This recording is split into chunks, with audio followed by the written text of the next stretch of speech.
Anio alahady 20 aprily taona 2024. Alahady fahatelo manaraka ny Pasika. Alahady natokany fitandremana isotro fitiavana, itondrana ambavaka ny akany fitiavana. Ibanzinana ny lohahevitra hoe manazava ny mpino ny tompo. Ampitomboana mandrakariva ho anareo ane ny fahasoavana sy ny fiadanana avy amin'Andriamanitra raitsika sy Jesu Kristy ilay tompony finoantsika. Amen. Isaotra sy idera ary hanome voninahitra an'Andriamanitra amin'ny alalan'ny salamo isika hitsangana ny fiangonana. Amin'ny anaran'ny Tompo, hideranao aho fa mahatahotra sy mahatalanjona ny nanaovanao ahy, mahagaga ny asanao ary fantatry ny fanahiko marimarina izany. Ny tenako tsy niafina taminao, fony natao tao amin'ny miafinao ka noforoninao hisy endrika tany ambanin'ny tany. Ny masonao efa nahita na dia fony tsy mbola ary fady aza aho, voasoratra teo amin'ny bokinao avokoa ny andro voatendry, fony tsy mbola nisy na dia iray akory aza.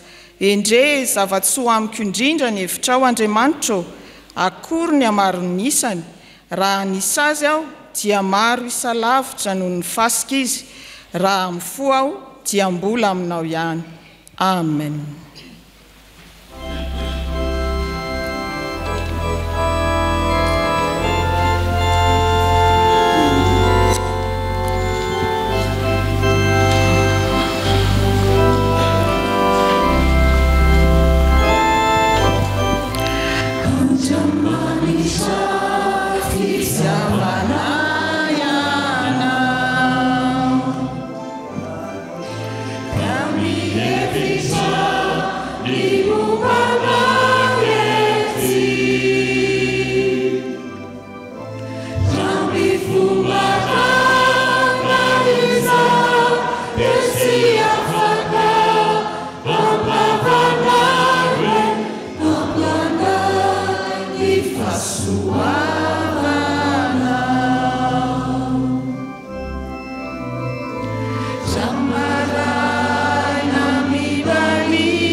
Amada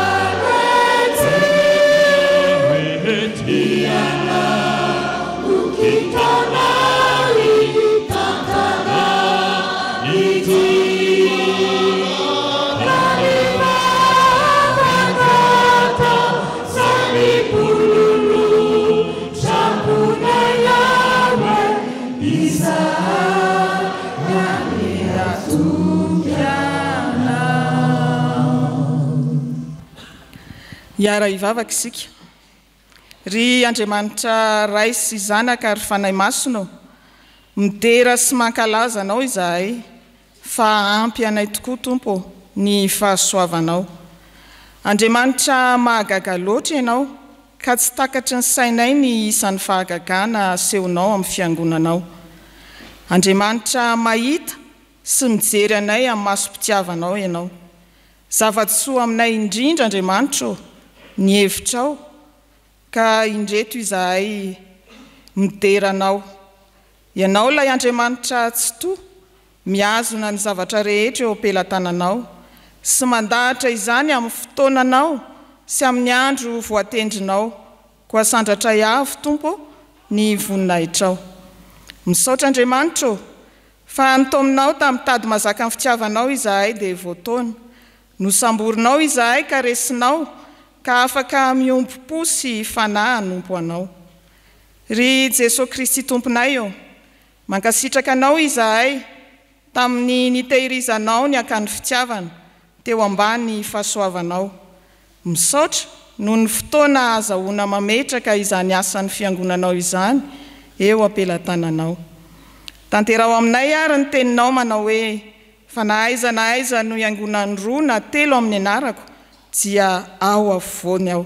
Manatrehanay Tompo, ka ny fanahinao masina no ampifantoka anay mandritra izao fanompona masina izao, ka hita ny fahazavanao mandrakariva izahay.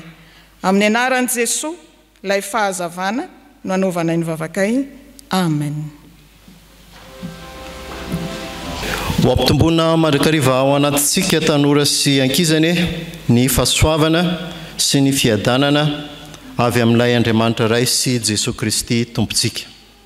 Andaontsika tanora sy ankizy hiary hitsangana, hanao ny hira izay efa voalahatra ary tsy mipetraka isika raha tsy vita ny vavaka.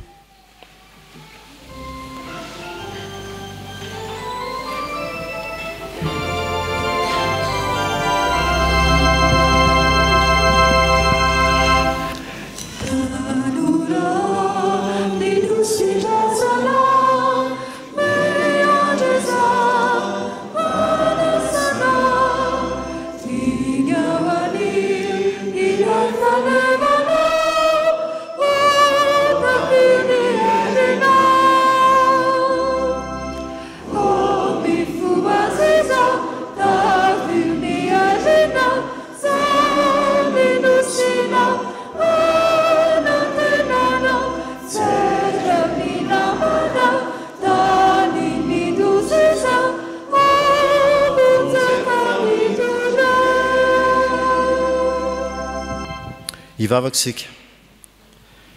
Raha eo mbola misaotra anao ny amin'ny fotoana omenao ny ankizy sy ny tanora ankehitriny, afaka andre ary handray ny teninao Andriamanitra ray.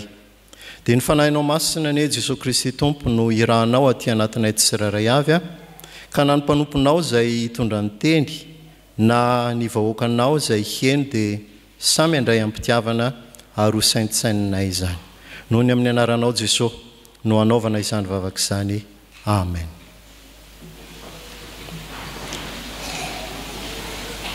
Ny tenin'Andriamanitra izay andraisana izao afatra izao dia ao amin'ny filazantsara araka ny Lioka. Lioka 2:20, ny 5:5. Filazantsara araka ny Lioka 2:20, 5:5. Rehefa hitantsika izany dia andao iarahana mamaky mafy amin'ny anaran'ny Tompo manao hoe koa tandremo fandrao maizina izay mazava ao anatinao. Andao averintsika fandroany hoe koa tandremo fandrao maizina ny mazava izay ao anatinao. Amen. Resaka mazava sy maizina no tianambara eto, fa ao anatintsika ao no misy azy io, zany hoe misy isika maizina ary misy isika mazava. Fa eo amin'ny fomba fanatanterahana azy na ny hoe eo amin'ny cas pratika no malasalasa saina hoe rovina ary sika no afaka mamantatra hoe za ty ne ka mazava, ary rovina isika no afaka mamantatra hoe izatyane ka maizina. Mazavitsika rehefa manao ny tsara araka ny sitrapon'Andriamanitra, ary maizina isika rehefa manao ny ratsy eo anatrehan'Andriamanitra. Andao hijery tantara fohy ao amin'ny Baiboly sika entina anakarana an'izany hevitra izany hoe anavahantsika ny hoe maizi-tsaina sy ny mazava saina. Ao anaty Baiboly dia misy tantaran'olona amin'ny rahalahy, ka ny iray mpamboly ary ny iray mpiompy. Rehefa samy navokatra izy amin'ny rahalahy dia nanao fanatitra ho an'Andriamanitra, ka ilay mpamboly rehefa nanao fanatitra dia tsy nankasitrahan'Andriamanitra. Fa ilay mpiompy kosa raha nanao fanatitra dia nankasitrahan'Andriamanitra satria ny tsara indrindra no natolony. Nahitan'izany ilay mpamboly dia nialina ka namono nahafaty an'ilay rahalahiny ary tena novonony ilay rahalahiny dia tapitraina. Fantatr'Andriamanitra nefa izany fihetsika izany na dia nafeno ny fatratra azy.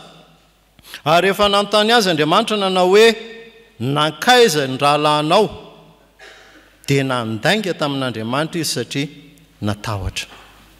Fanontaniana no ataoko aminareo ankizy tanora ankehitriny, tantaran'izy ary izany. Kaina sy Abela. Kaina dia mpamboly ary namono any Abela rahalahiny satria nialina izy. Mazava saina sa maizi-tsainy Kaina? Maizi-tsainy Kaina.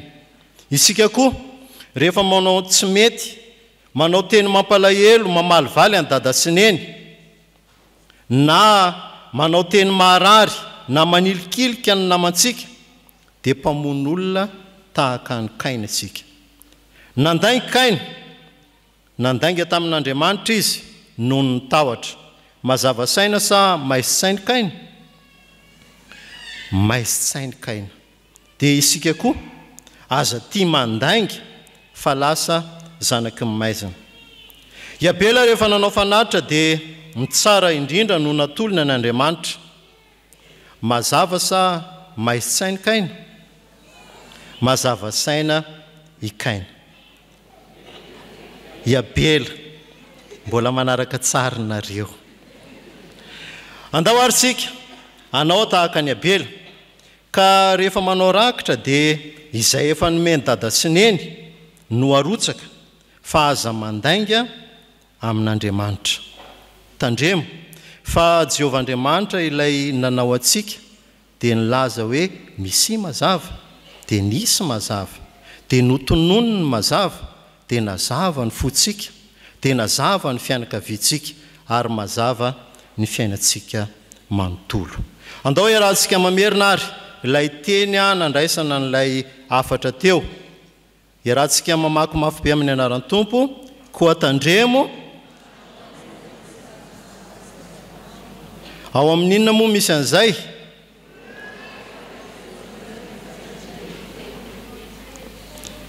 Lioka toko faraiky amby folo, andiny fa 5:30. Andao arisika iaraka ivavaka rakizy tanora, ka ilay vavaka fanaon'ny ankizy eto amin'ny sekoly alahady no iarahantsika manao, ka izay teneniko no haverinareo. Andao arisika iaritsangana.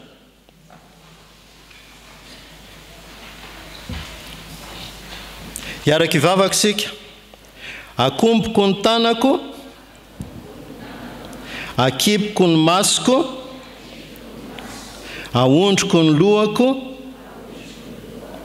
vonina ivavaka aho. Jesoa omeo fo mazava ao anio. Amen. Bye.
hivavaka isika.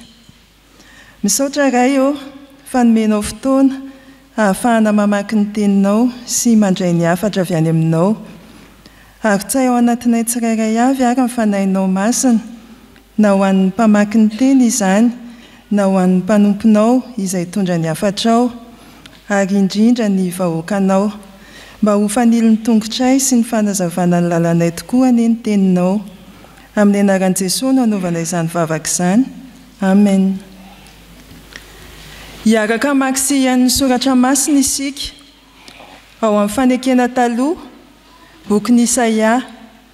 Isaia toko 100, andininy 20 ka hatramin'ny 20. Rehefa hita dia hovakiana amin'ny anaran'ny Tompo. Ny fampahoriana tsy ho re eo amin'ny taninao intsony, na ny fandravana sy ny fandringanana ao anatin'ny faritaninao. Ny mandanao dia ataonao hoe famonjena, ary ny vavahadinao ataonao hoe fiderana. Tsy ny masoandro intsony no fanazavana ho anao noho ny andro, ary tsy ny fangarangaran'ny volana no hanazavanao, fa Jehovah no fanazavananao mandrakizay, ary Andriamanitrao no voninahitrao. Tsy hilentika intsony ny masoandronao, ary ny volanao tsy hisoka, fa Jehovah no fanazavananao mandrakizay, ary ho tapotra ny andro fahalelovanao. Ary ny olonao rehetra ho marina avokoa, hanana ny tany ho mandrakizay izy, eny, ho volomaintso eo amin'ny sahako, asan'ny tanako no ampisehoam-boninahitra. Ny kely ho tonga arivo, ary ny malemy ho tonga firenena mahery. Izao Jehovah no hanafaingana izany amin'ny fotoana.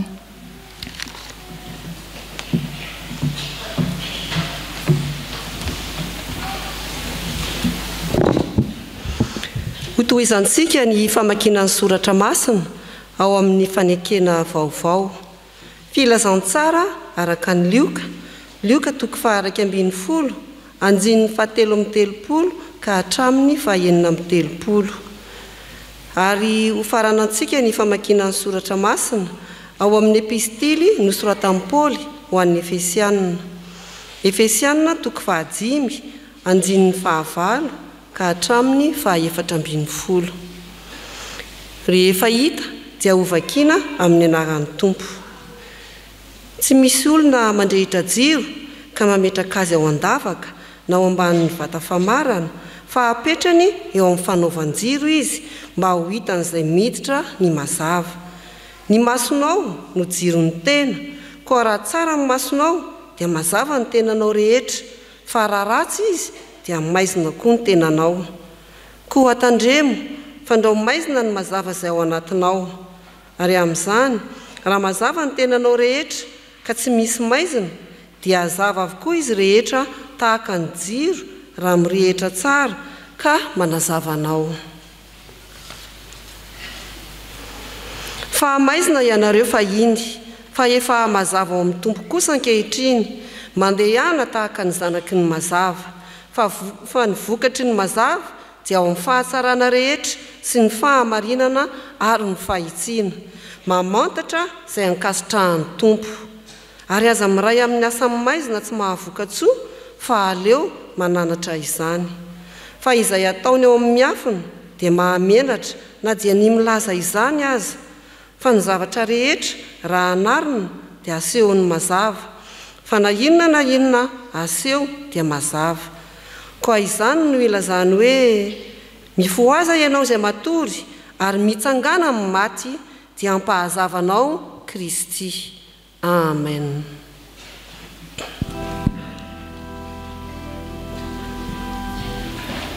Thank you.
mbola ampitomboana ho amintsika fiangonana ny famindram-po sy ny fiadanana avy amin'ny fahalalana tsaran'Andriamanitra sy Jesosy Kristy tompontsika. Ary ny fanahy masina dia anazava amintsika indray ny soratra masina hifampizarana amin'ity fotoana ity. Efesianina 5:5 hatramin'ny 7:20 andeny 7:20 mamarana ny perikopa no anafarana antsika. Fakizika miaraka zany amin'ny anaran'ny Tompo manao hoe koa izany mifo azy ianao izay matory ary mitsangana amin'ny maty dia ampahazavanao Kristy. Ahoana ny voalaza teo? Koa amin'izany no ilazany hoe mifo azy ianao izay matory ary mitsangana amin'ny maty dia ampahazavanao Kristy. Mora tadidiny zany rehefa mieritreritra amin'ny fihetsiketsehantsika tsiraray avy any am-pandrinisika, mifo aza mitsangana hampahazava. Ireo fanentanana anankitelo ireo ry havana no anairana antsika kristianina amin'izao alahady fahatelo izao. Miarahaba indrindra ny mpianaka amin'ny finoana, miara-miasa eo nivon'ny akany ao ianareo mpikamba ao anatin'ny filan-kevim-pitantanan'ny akany, ao ianareo mpiara-miasa, ao koa isika fiangonana izay mpanjifa sy mpisitraka ny asa eo anivon'ny akany. Ho antsika rehetra fa tsy ho an'ny eo amin'ny akany ihany, ny antsoavo manao hoe mifo azy ianao izay matory ary mitsangana amin'ny maty fa ampahazavanao Kristy. Ny bokin'ny Efesianina ry havana dia nosoratan'ny Paoly apôstôly tany ampigadrana. Rehefa nenjehana izy ka nofatorana no ny fitoriana ny filazantsara. Apetraky ny mpandinika ho boky mivohy ny atao hoe fihavanana izy, epistily ny fihavanana. Satria manamarika ity epistily ity ny asan'i Jesosy Kristy izay namitrana ny fihavanantsika olombelona mpanota tamin'Andriamanitra masina.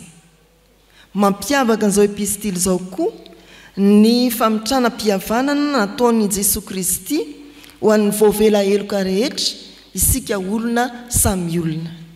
Fa manomboka amin'ny toko 4:7 hatramin'ny toko 5:20 dia hita mivoatra tokoa ny fitaizana ny kristianina hiatrika ny fiainana andavanandro amin'ny maha-kristianina marina azy, amin'ny maha-olona finoana azy, zany hoe fampaherezana ny kristianina mba hiaina amin'ny finoana marina, aneo ny finoany eo amin'ny fiainany andavanandro. Mifo azy ianao izay matory ary mitsangana amin'ny maty dia ampahazavanao Kristy.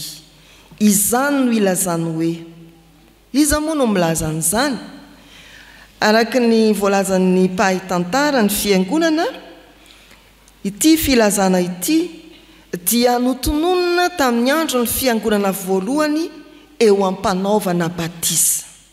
Mifo azy ianao izay matory mitsangana amin'ny maty ampahazavanao Kristy. Na notononona vava izany, na notononona ankira. Fa misy atao batisa zany dia mifo azy ianao izay matory mitsangana amin'ny maty ampahazavanao Kristy. Tsy ohatra ny teny fanorenana fandretsika. Dia nindramin'i Paoly zany mba ho famoazana, ho fampaherezana ny mpamaky ny epistily hiaina amin'ny finoana marina. Raha dika amin'ny sakramentan'ny batisa dia hoe tena hiaina ny batisa.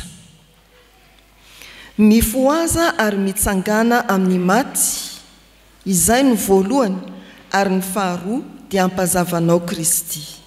Tsy afa-misaraka ilay fifoazana sy fitsanganana amin'ny maty, satria ireo voambolana anankiroa ireo dia mitambatra ka manondro ny fitsanganan'i Kristy tamin'ny maty. Rehefa ireo nozohina, diniana dia milaza ny fitsanganan'ny Kristy tamin'ny maty, mifo ka mitsangana. Mifo azy ianao izay matory, mitsangana amin'ny maty. Rehefa matory ny olona dia tsy misy hoe anapa-kevitra fa ifo tsy nitaitra ho azy tapitra ny toromasonao dia mba mifo ianao. Fa ny faharoa mety taitra koa ianao satria nanofo ratsy, taitra fa nanofo ratsy. Ny fahatelo taitra ianao satria nametraka fanairana tao amin'ny famataranandronao na ny findayanao. Ary ny fahaefatra taitra ianao satria nisy nanaitra. Mifoaza fatara efa mifolo maraina koka mbola hisy tara ihany ve. Mifoaza fatara. Ary ity fahaefatra ity ry havana no azo lazaina eto amin'izao fanetsiketsehana fampaherezana ataon'ny mpanoratra dia Paoly apôstôly izao. Satria soratra masina dia tenin'Andriamanitra zany hoe ambarakoa fa tena ny tompo mihitsy. Andriamanitra ao amin'i Jesosy Kristy no manofokofoka ka mamoa miteny hoe mifoazy ianao izay matory ary mitsangana amin'ny maty. Mamoa anao i Jesosy Kristy. Ny mpahay fotom-pinoana dia milaza fa ny olona tsy mbola nandalo teo amin'ny fahafatesan'i Jesosy tamin'ny maty ary nandray marina ny herin'ny fitsanganan'i Jesosy tamin'ny maty dia faty mandehandeha eny an-dalana.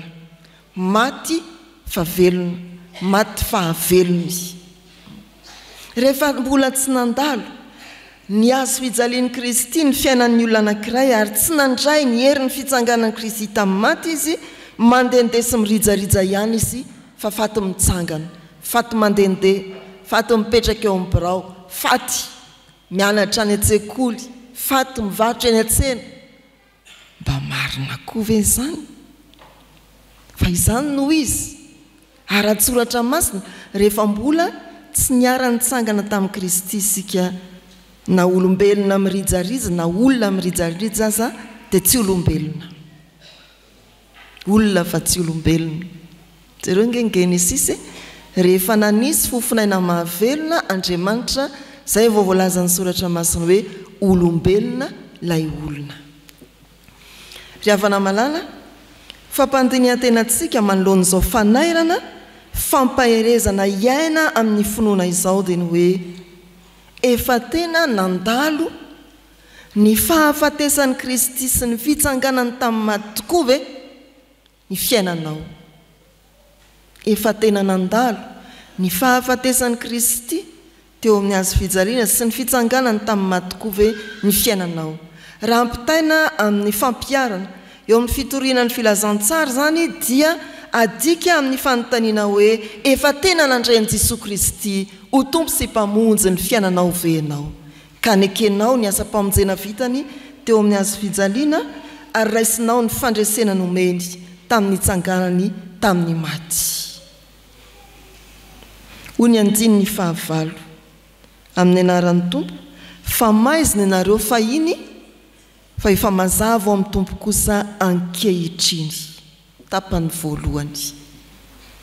Efa mazava tsara taminao ve fa mitokana talohany nandraisanao an'i Jesosy, maty sy nitsangana tamin'ny maty ny fiainanao miavaka ery lay maizina, ary tao aoriana nandraisanao an'i Jesosy dia mazava ny fiainanao. Ity ny azo fijaliana, ity ilay fahiny, ity ilay ankehitriny. Raha mbola tsy hitanao taratra izany, aza mivoaka ny varavaran'ny fiangonana io raha tsy mamaly eny. Eny ampandaloviko eo amin'ny azo fijalian'i Kristy ny fiainako mba hiampita hiala amin'ny maizina ka hiampita amin'ny mazava. Eny ampandaloviko ny azo fijalian'i Kristy ny fiainako, izy ilay maty sy nitsangana tamin'ny maty, mba hisy ho lazaiko hoe fahiny aho tao amin'ny maizina, ankehitriny aho ao amin'ny mazava.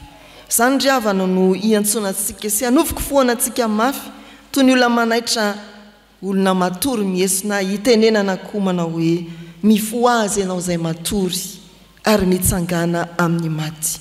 Miombona fahafatesana amin'ny Kristy teo amin'ny azo fijaliana ary raiso ny fandresena izay nomeny tamin'ny tsanganany tamin'ny maty. Fa ny faharoa dia ny hoe hampahazavanao Kristy. Ao amin'io voambolana hoe hampahazava io dia misy lalana manomboka ary mizotra mitohy tarafy ny fahazavany Kristy. Tsy handeha amin'ny maizina intsony ianao fa manomboka ao dia misy ainga vaovao, misy lalana vaovao tarafy ny Jesosy Kristy mba hizoranao. Fiainana vaovao, ainga vaovao, lalana vaovao tarafy ny fahazavany Kristy. Hampahazavanao Kristy, tsy jiro indray melatra fa tena fahazavana mitohy izany riavana. Ohatry ny hoe mandeha ianao, rehefa nifoha ianao dia nitsangana ary mandeha. Izay no hanairana antsika. Dia vakina indray ny andininy fahasivy. Ahoana moa izany hoe fiainana hazavain'i Kristy? Andininy fahasivy sy ny manaraka ary mandingana isika dia makeo amin'ny andininy 15 hatramin'ny 17. Endriky ny fiainana hazavain'i Kristy. Izao no voasoratra amin'ny anaran'ny Tompo. Fa ny vokatry ny mazava dia eo amin'ny fahatsarana rehetra sy ny fahamarinana ary ny fahitsiana. Mamantatra izay ankasitrahan'ny Tompo ary aza miray amin'ny asany maizina tsy mahavoka-tsoa fa aleo mananatra izany. Fa izay ataony ao amin'ny afina dia mahamenatra na dia milaza izany azy. Fa ny zavatra rehetra raha narina dia asehony mazava, fa na inona aseho dia mazava. Kotandremy tsara ny fandehanareo, mba tsy hitondranareo tena tahaka ny adala fa tahaka ny endry, ary araoty ny andro zao anaovantsoa fa ratsy izao fiainan'izao. Ary noho izany dia aza manao adaladala fa ho fantatrareo izay sitrapon'ny Tompo. Izay hitantsika miverinao ny fiainan'ny olona izay nifoka nitsangana tamin'ny maty miompandresena amin'ny Kristy dia mizotra milalana mazava hazavain'i Kristy ka voalohany ny fahatsarana rehetra, ny fahamarinana, ny fahitsiana ny fiainany. Fahatsarana rehetra, ny fahamarinana, ny fahitsiana ny fiainany. Ary ny faharoa, mamantatra ny ankasitrahan'ny Tompo. Tsy afa-po amin'ny hoe efa tsara, efa marina, efa mahitsy, fa inona koa mbola fahitsiana. Anampy izay efa iainako.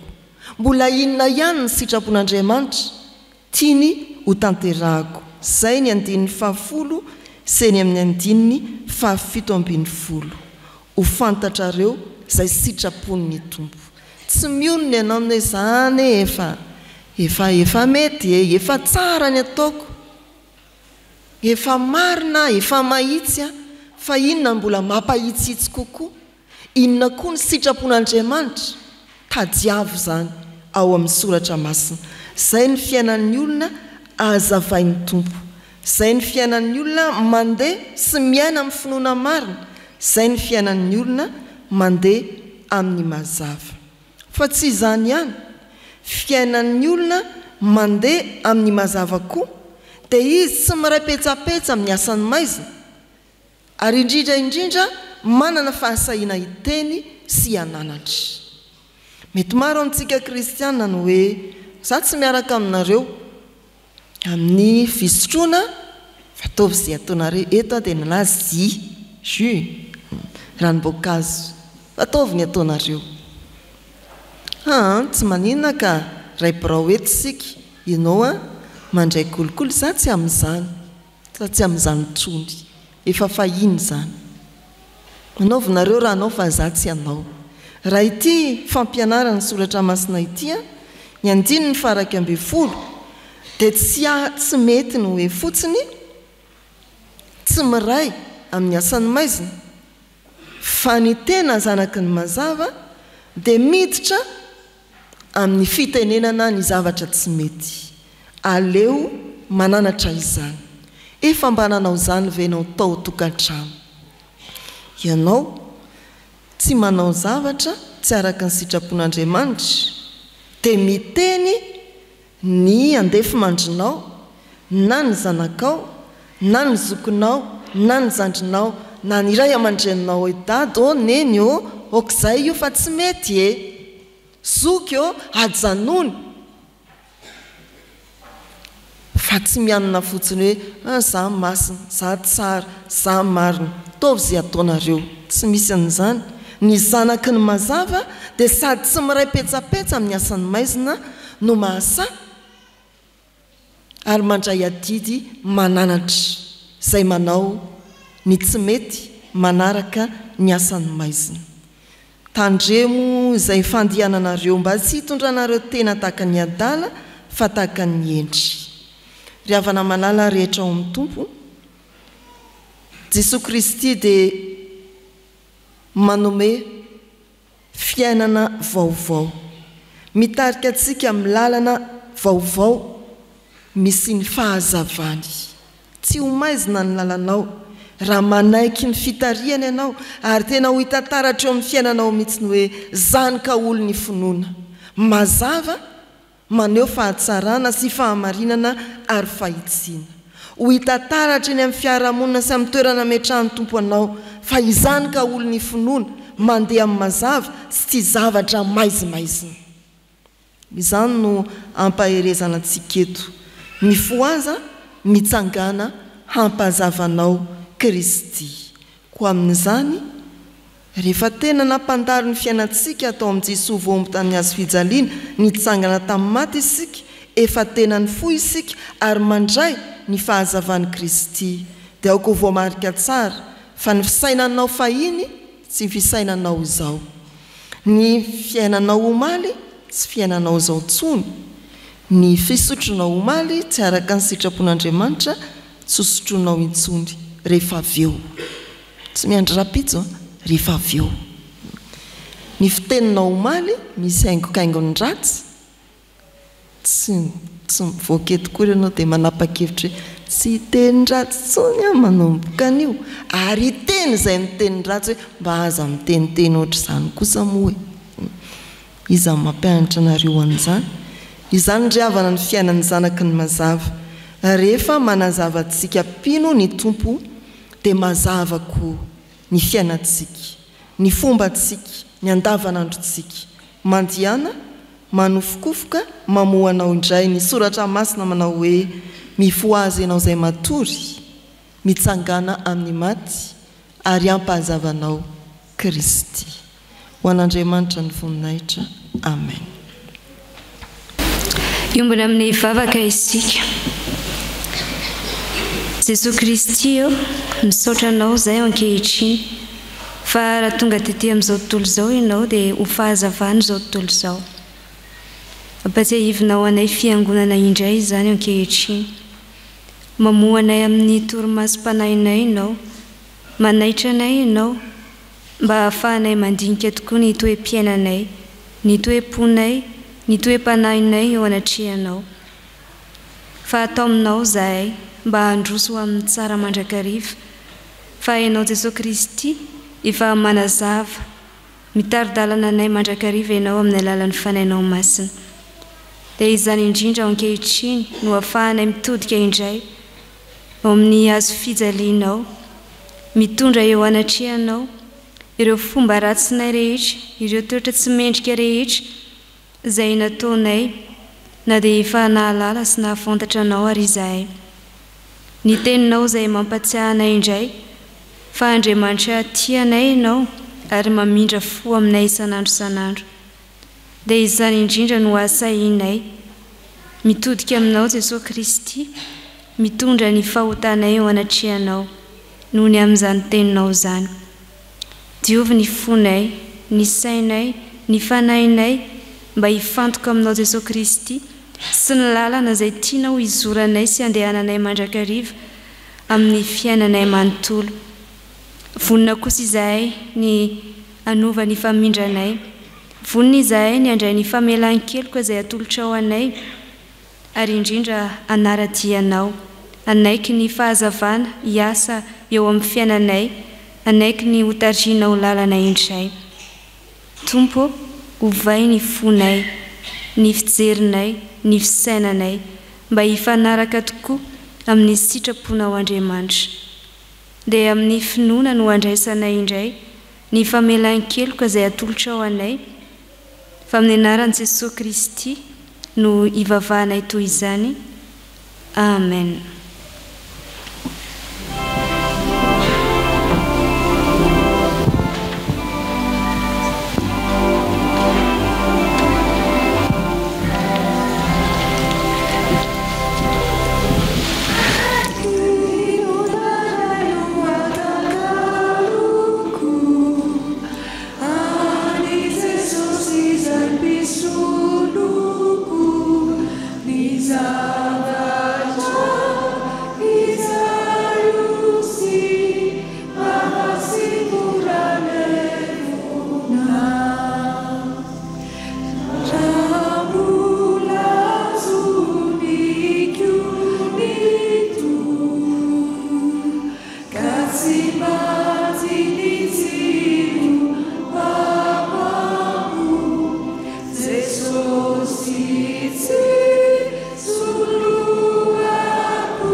Ry havana, ho antsika izay niaiky tokoa ny fahotantsika teo anatrehan'ny Tompo ary ny bebaka marina tokoa, mitsangana andre ny teny somafaly atolotro ny Tompo antsika ho famelana ny helontsika. Hoy ny Tompo, mitsangana, miazava fa tonga ny fahazavanao ary ny voninahitry Jehovah efa miposaka aminao, fa indro ny aizina manarona ny tany ary ny aizipito manarona ny firenena, fa aminao kosa no iposahany Jehovah ary aminao no isehony ny voninahiny, ary ny firenena manatona ny fahazavanao ary ny mpanjaka makeo amin'ny famirapiratany ny fiposahanao. Koa ambara amin'ny anaran'ny Tompo ary fa voavela ny elokareo noho ny anaran'ny masina miderany Tompo. Amen.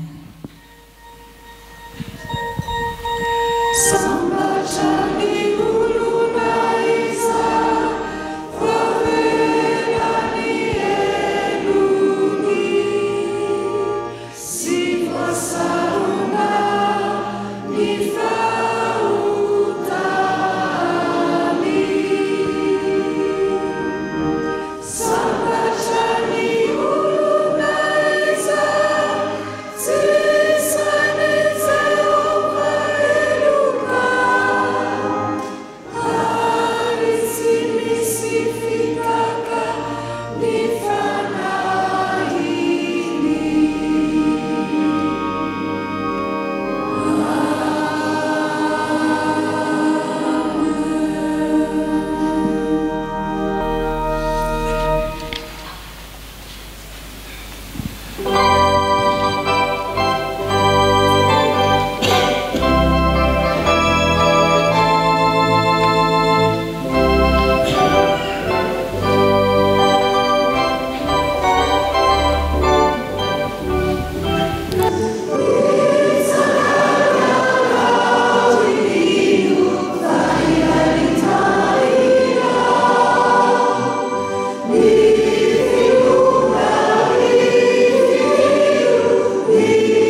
ry havana ny olona voavela eloka dia say manambara-pahibe maso ny finoany koa andeha isika hiaraka nonina ny fanekempinoana apôstôlika laharana fahatelo fanekempinoana apôstôlika laharana fahatelo manao hoe mino an'Andriamanitra tsy toa aho izay mpanao ny lanitra sy ny tany Andriamanitra dia fanahy Andriamanitra dia fitiavana Andriamanitra dia manjaka hatramin'ny taloha indrindra ka ho mandrakizay Andriamanitra dia mampiseho ny fitiavany atsika fa fony mbola mpanota isika dia maty hamonjy antsika Kristy mino an' Jesosy Kristy zanan'ilay tokana tompontsika aho tonga izy hitady sy hamonjy ny very izy ny lalana sy fahamarinana ary fiainana izy dia tsy miova omaly sy anio ary mandrakizay mino ny fanahy masina aho izy ny manambara ny fanahintsika fa zanak'Andriamanitra isika fanahy iray ihany nanaovana batisa antsika rehetra ho tena iray ny fandresena izay eto mandresy izao tontolo izao dia ny finoantsika tompo ampitomboy ny finoana ianao amen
vahoaka iombona amin'ny vavaka fangatahana isika riavana. Jesosy Kristy tomponay io indreto izahay mitodika aminao indray, mametraka ampelatananao feno ny fiainanay, indrindra fa ny fiainan'izao fiangonanay izao. Mivavaka aminao izahay tamin'ny teny, tamin'ny voa nafafy tao anatinay, mba ho voa hitombo ary hamokatra asa tsara ty anatinay ane ireny nafafy taminay ireny. Mino sy matoky izahay fa hiatsara indray ny fitondran-tenanay eo anivon'ny fiarahamonina izay hidiranay indray rehefa mivoaka eto amin'ny ity toerana ity izahay, ary ianao ny asanao amin'ny pahatokina, amin'ny fahavononana, amin'ny fitiavana sy amin'ny fifaliana izahay. Hanolotra ny tenanay ho anao Jesosy Kristy andeha amin'ny mazava mandrakariva. Dia apetraka isakinay fenao ampelatananao Jesosy ny asa rehetra izay tanterahina atao amin'n'ivon'izao fitandremana misy anay izao. Ny fanainao masina no hitaridalana anay, ampahafantatra anay izay rehetra sitraky ny fonao tianao ho tanteraina, ho fitoriana ny filazantsara, ho fijoroana vavolombelona ihany koa, ary ho fanehoana ny finoan'ny fiangonana. Mivavaka izahay ankehitriny ho an'ny akany fitiavana, ianao Andriamanitra mahafantatra ny asa rehetra izay tanterahanao anatin'izany, izay isitrahanay rehetra, eo ihany koa ireo olona miasa ao anatin'izany.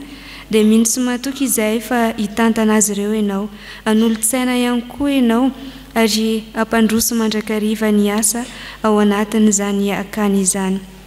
Mivavaka izahay Jesosy ankehitriny, mametraka ampelatananao indray izao herinandro vaovao omenao diavinay izao, ny isa tokantrano, ny isa ambatan'olona, dia samy ho ambininao, samy ho tahirinao, ianao hanafiry ny tsiraray avy ane, ahafahana miatrika ny asa mandraharaha, ny adidy amanandraikitra, ny asa fivelomana, ny fianaran'ny zanakay sy ny hoavin'ny taranakay.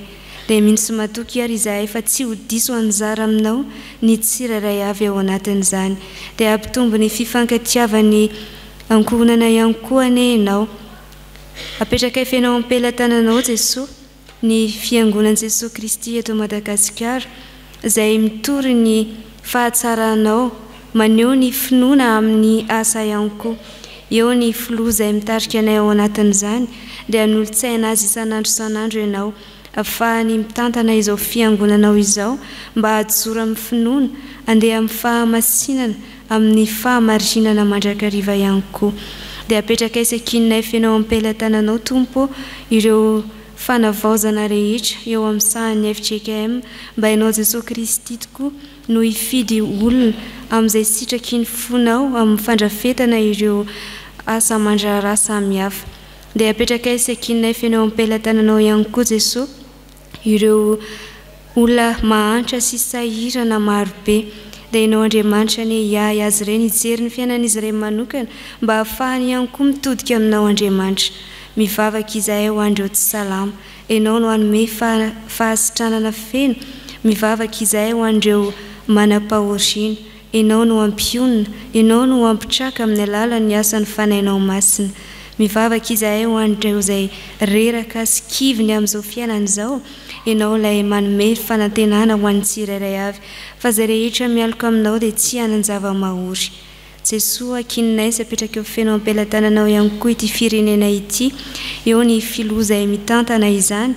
Dia mino sy matoky izahay fa ny fahendrena feno avy aminao Andriamanitra no ampitoerinao anatiny sy izay mpiara-miasa amin'ny rehetra, mba ahafahany mitondra izao firenena izao, anananay fiadanana, anananay filaminana, anananay fandriam-pahalemana, anananay fitoniana ihany koa eto amin'ity tany izay nomenao honenanay ity. Tompo malalo, maro raha ny fanirianay sy ny fikasanay ao anatin'ny fonay sy izay rehetra mahatery anay, fa mino sy matoky izahay fa Andriamanitra mijery ny lafim-piainanay amin'ny antsipiriana ianao, ka tsy hanatahotra ny fonay hiatrika indray izao herinandro izao. Fa indro izahay izay tonga eto dia manana izay mba fanirianay izahay sy izay mahatery am-panahy tianay hoentiny eo anatrehanao, dia indro tononay ao anatin'izao vavaka mangina izao izany.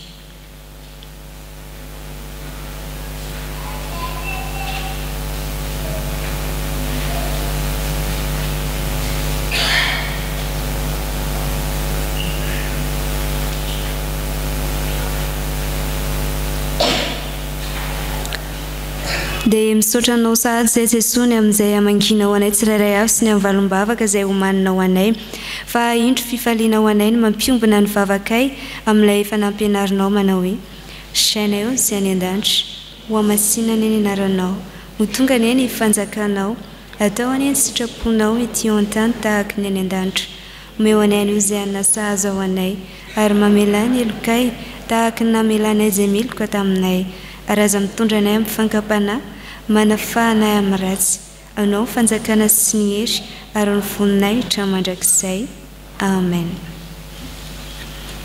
Miarabantsika amin'ny anaran'ny Tompo manonona amintsika ny fahasoavan'i Jesosy Kristy tompontsika.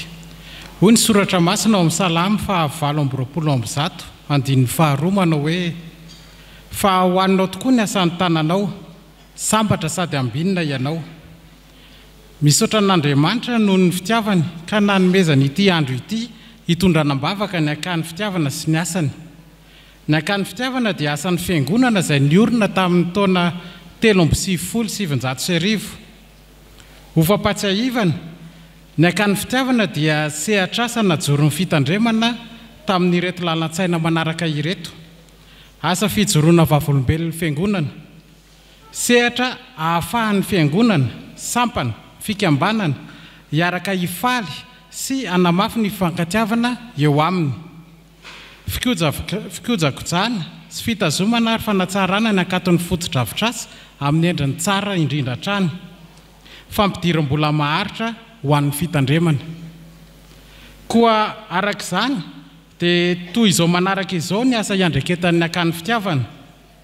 Fandraisana sy fikarakarana ireo fiarahan'ny fitandremana, sampana, sampanasa ary fikambanana amin'ny taom-baovao, alahady fankalazana samihafa, fivorian'ny katekomenina isan-kalahady, bazary fitiavana, sakafo piralahin'ny mpitandrana, sakafo agape ary sakafo alahady.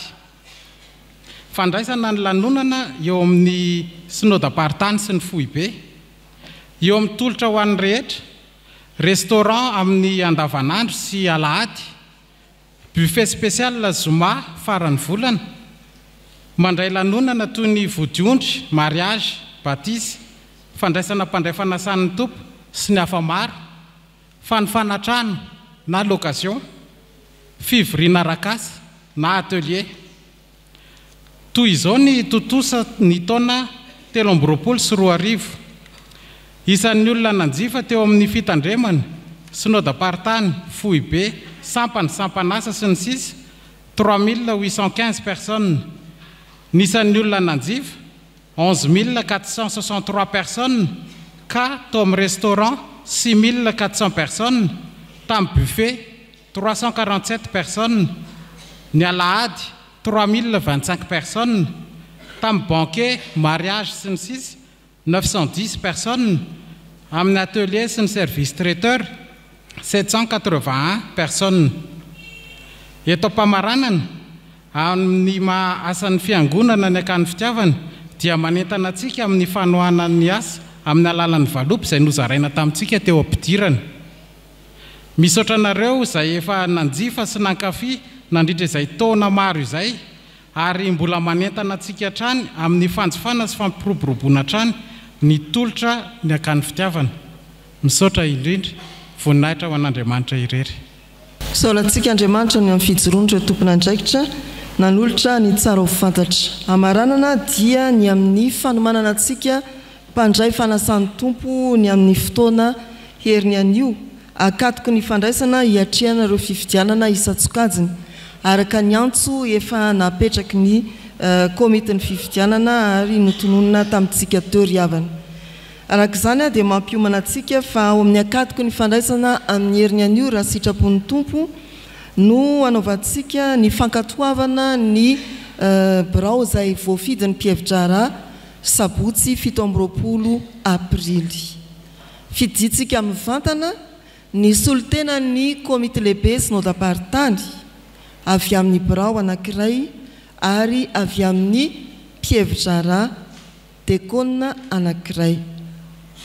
Ary fiditsika amin'ny vantana ny mpandinin-bola ny fiangonana. Ny amin'ity farany no asiana teny indrindra ry havana.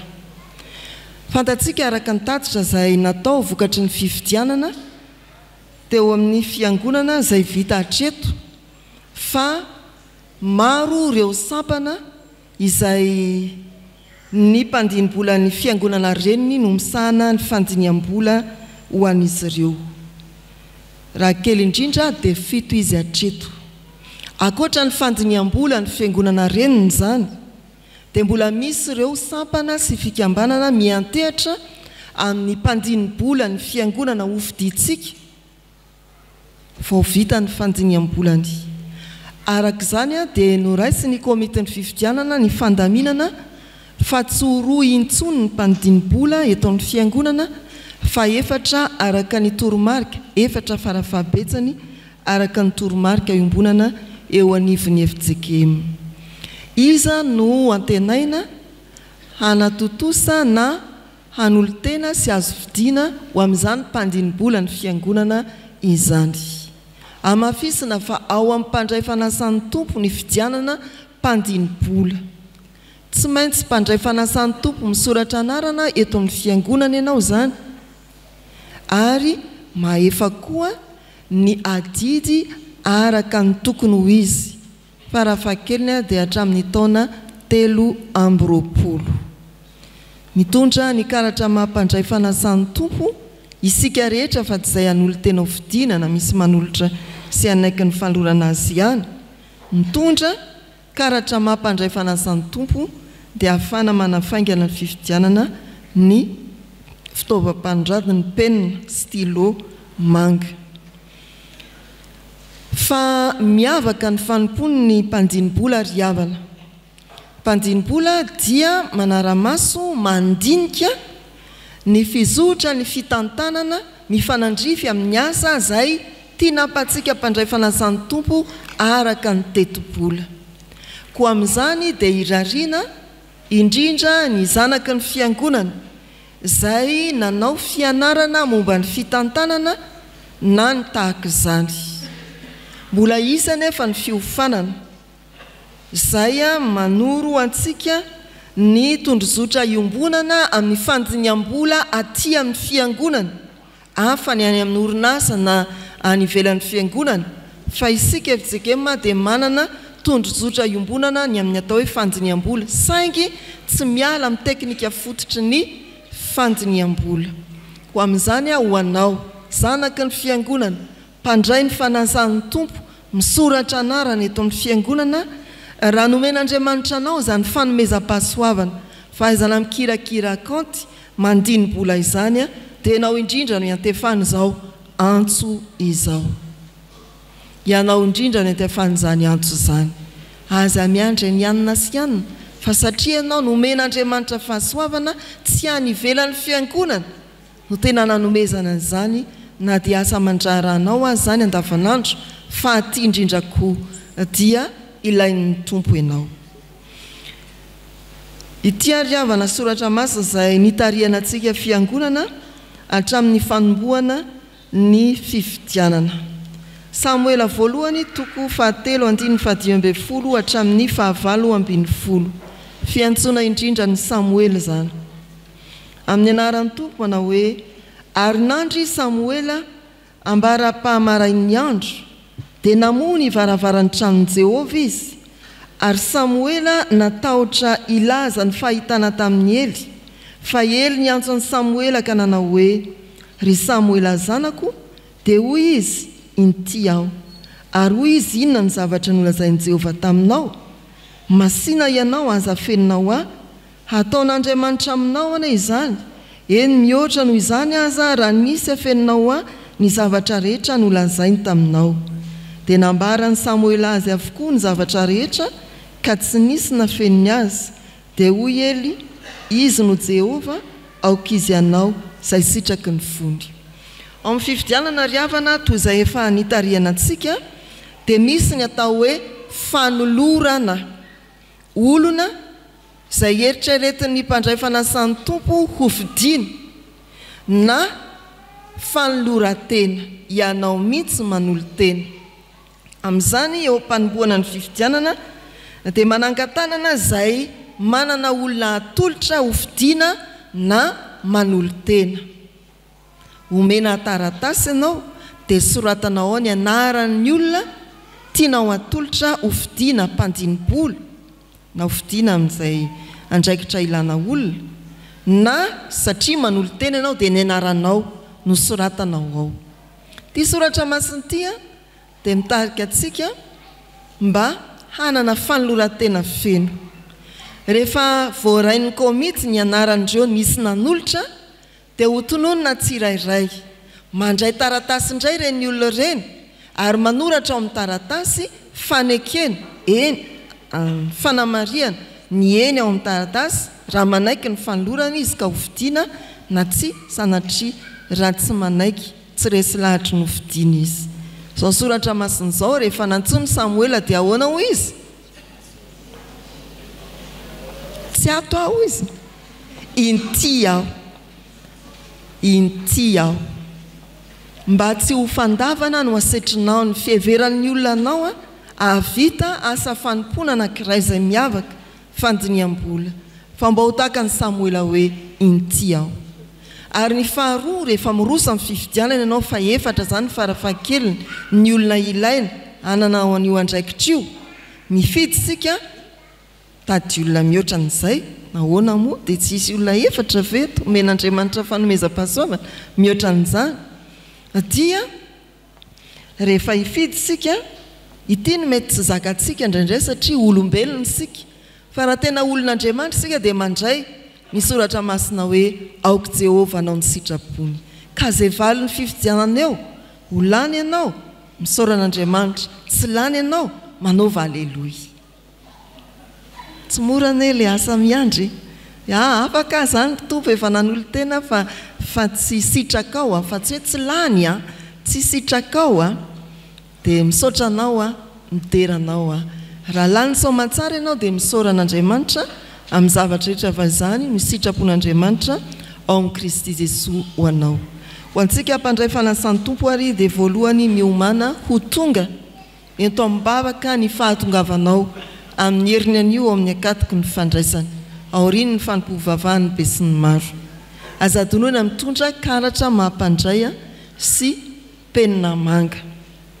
Ny fahavononanao hijerijery sy eritreritra koa hoe araka izany dia ianona kay zany mety mahavita an'io dia fahavononanao eto amin'ny-bavaka izy anolotra ny olona io tsy mila miresaka aminy akory fa raha vao miresaka aminy ianao dia fantatrao ny zavatra olazay anolotra ny olona io Jesosy dia mivavaka ho azy mba hanekeny. Ianao raha toka mifanojo amin'ny fanomezam-pahasoavana tadiavina ao anatin'izao asa fanompoana izao mivavaha aza asosoka eo anoloan'ny sitrapon'Andriamanitra ny sitraponao na ny fiheveran-tenanao tsy havita na tena havita mivavaha mba handiana ny zavatra rehetra araka ny sitrapon'Andriamanitra. Izay ihany no mampiadana antsika tsirairay sy mampilamina mampirindra ny fiangonana riavana fiainana mandeha araka ny sitrapon'Andriamanitra fa tsy ny sitrapoko na ny sitraponao na ny sitrapon'olon-kafa fa fiainana mandeha araka ny sitrapon'Andriamanitra. Dia samy hivavaka sika ho vita soa ny sabotsy ary ho tratra soa ny alahady ahefa-ko ny fanompona miandry antsika amin'izany. Hivavaka sika. Andriamanitra misaotra anao zahay fa mbola omenao fotoana ahafahana mitodika vetivety amin'ny asan'ny fiangonana ka nandre fanazavana fanentanana fampahirezana sy fampirisihana ho amin'ny fanoloran-tena ho tonga amin'ny fifidianana arak'izay iantsonanay na mpihevitra raha na mpandray fanasan'ny tompo izahay ary androso amin'ny fanoloran-tena masina araka ny fanomezam-pahasoavana nomenao anay. Tompo mba tsy ho antso any anevitra ny antsonao ary aoka izahay ho tarihan'ny fanainao masina hiteny ary anaraka ny sitraponao manao hoe aoka Jehova anao ny sitrapony amin'ny anaran'i Jesosy Kristy. Amen.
sodrano-tolotra amin'ny anarany tompo mitaky ianareo ny tompo ka miaro anareo mampamirapiratra ny tavana aminareo ny tompo ka mamindra fo aminareo manandratra ny tavana aminareo ny tompo ka manome anareo fiantanana.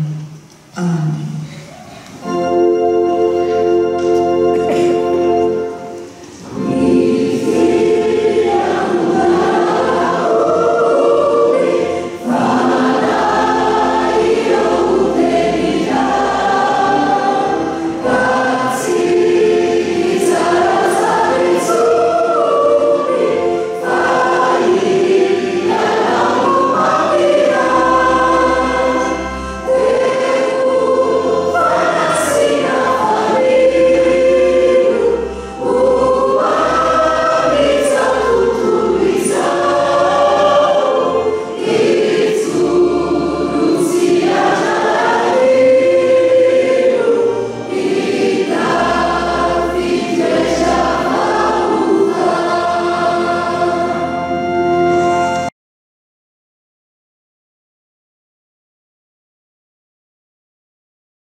Ho an'Andriamanitra irery ihany ny voninahitra amin'ny anaran'ny Ray sy ny Zanaka ary ny fanahy masina.